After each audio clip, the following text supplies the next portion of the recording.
Ustedes se preguntarán, ¿qué hace aquí esta piedra y este martillo? Quiero hablarles del coco paraguayo, nuestro mbocayá. En Paraguay se llama mbocayá. Es diferente al coco que vemos en Brasil o en Centroamérica. Cuando cae el coco y está fresco todavía, tiene una pulpa amarilla que es deliciosa.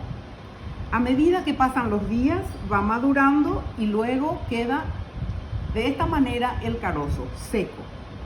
Colocamos en la ranura que tiene esta piedra, le damos un golpe con el martillo y obtenemos estas almendras, que son deliciosas y nutritivas.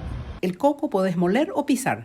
Nosotros consumimos en Paraguay mate dulce, pero de coco y cebado con leche caliente endulzada y saborizada con cascarita de naranja quemada, o un poco de canela o tal vez anís, y si te gusta así mismo, mejor.